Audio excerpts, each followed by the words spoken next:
Paying your CFE bill or Mexico electric utility bill can be at first a confusing and frustrating task.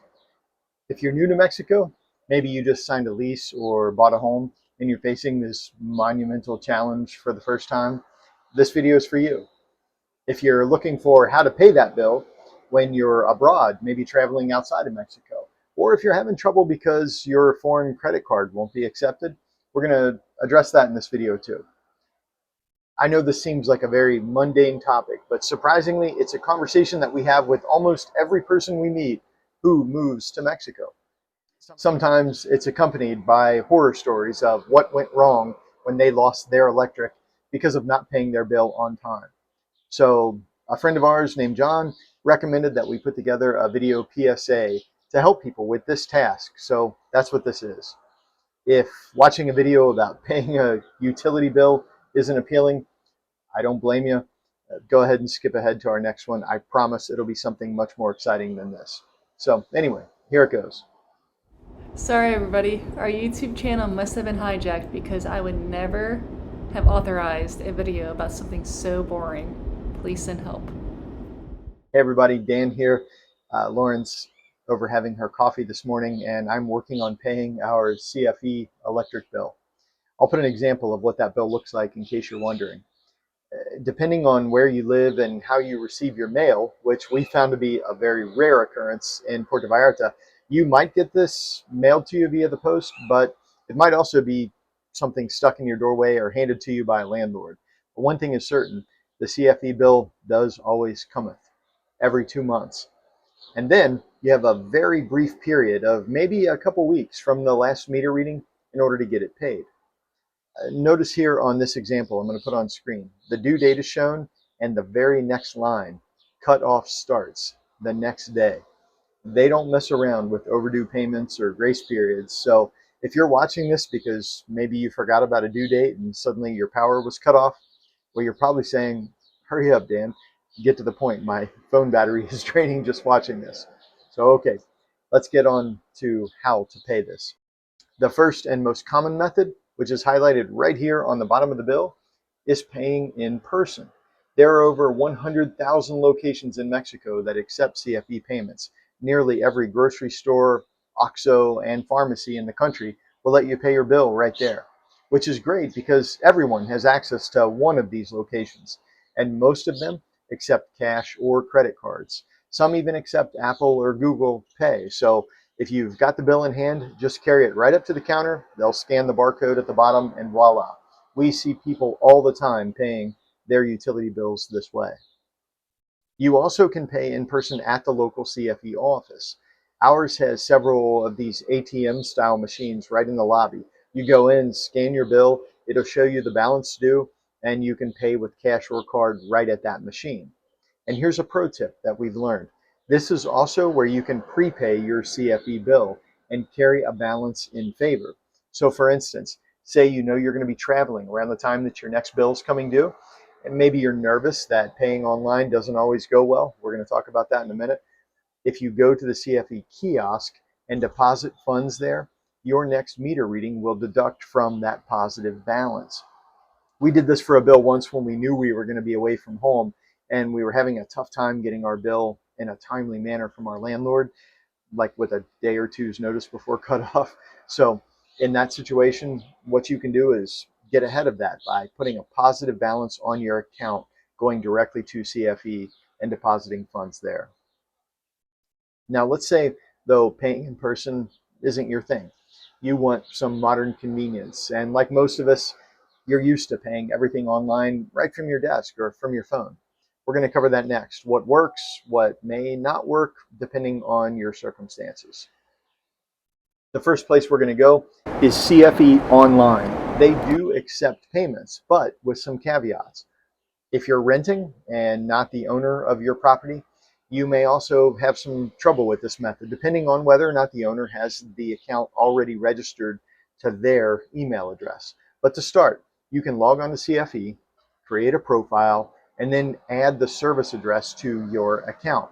It will ask you at this point to accept electronic invoices instead of mailed ones. So this is very important because if you choose this option, you're not getting that paper bill in the mail anymore.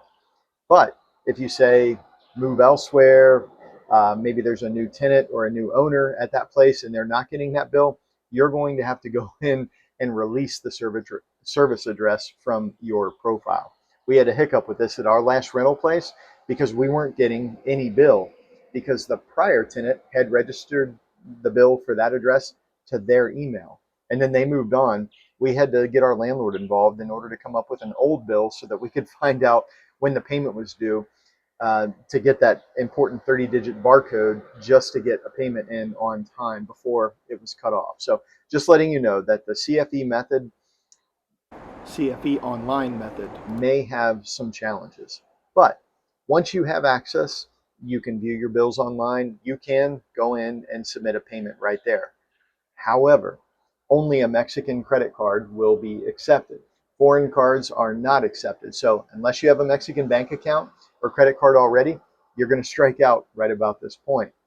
Now, getting a Mexican bank account requires you to have an RFC or a Mexican tax ID. So if you're a resident, you're going to want to add that to your to-do list, but we won't go into that right now in this video because remember, the clock is ticking. Maybe you just found out that you can't pay your bill via CFE's very own website. So what are you going to do? What's next? CFE does have their own app. Just search CFE on the App Store. It's CFE Contigo.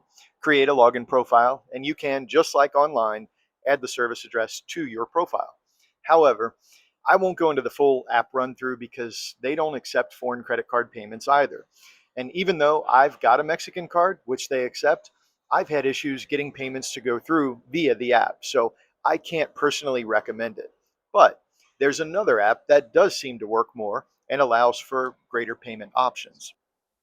Now, recommend downloading the app called Didi. Maybe you already have it because it's a popular rideshare app here in Mexico. It's like a competitor to Uber. But Didi offers more than just rides around town. Right there from the app's homepage, you can select payment services. CFE is the very first service provider that's named. And right from the app, you can enter or scan that 30-digit barcode found at the bottom of your CFE bill. So this is great because if, like us, you don't always get that bill in a timely manner, if you save that 30-digit barcode from any of your previous bills at your location, it stays the same. You can just enter that string of digits right here in the DD app, press confirm, it'll show you the balance due. The nice thing with this is you can pay with a credit or a debit card, foreign or domestic. Normally, this is how we choose to pay our CFE bills, but I can tell you that DD doesn't always work for whatever reason. Sometimes you select the card to pay from your billing profile and it bounces back repeatedly, unable to process. I found when that happens, I go in, I select another payment card, and it does the same thing. Now, personally, I think their payment system is not the best. It's frustrating because I'm only on there trying to pay a bill and keep from getting bounced out. But even though I know my card is good, it keeps kicking it back. So that does happen on occasion with Didi. Another problem with Didi, you can't use the app when you're outside of Mexico. We've been traveling recently and I went to open it up and I got this message on my screen. So even though I wanted to make a bill payment, because it read my location as being outside of the country of Mexico, no good. So while the DD method often works, it's not 100% reliable. So what's next? Well, that brings us to our final and the most reliable option that I found for paying online. Xoom.com, Xoom.com, Xoom with an X. This is a company owned by PayPal, all for making international payments. So this is the option that you'll need if you're paying your bill, especially while abroad or even from Mexico. It works great. In fact, every time one of our friends or neighbors has brought up having trouble paying their CFE bill, they seem never to have heard of Xoom.com, and they've been thankful to learn that it's there. It works every time, though they do charge a small service fee. Typically, it's a couple dollars for the transaction. You just click sign up right from their homepage. You do have to be 18 or over, and then you can create an account or use an existing PayPal login if you have one. Once you're logged on, click the Pay Bills button, and voila, you can enter in that CFE barcode. It'll save the transaction so you can go right back to it the next time the bill is due. It will check the balance due, and you can enter a variety of payment options there on your profile. We've used this every time our CFE bill was due when we couldn't get DD to process it. It's a huge international service, and the site always seems to be fast and very reliable. So that's it. Hopefully, if you've made it this far in the video, you found your answer on how to get that very important CFE bill paid on time. That's enough for me today on this topic. Lauren's ready to go hit the beach, so I'm going to wrap up. If I missed anything, drop it in the comments below. Otherwise, hit subscribe to see more useful tips on moving to Mexico, living in Mexico full time. And as promised, our next video will be something much more entertaining than this particular one. Thanks for watching, everybody. Hasta luego.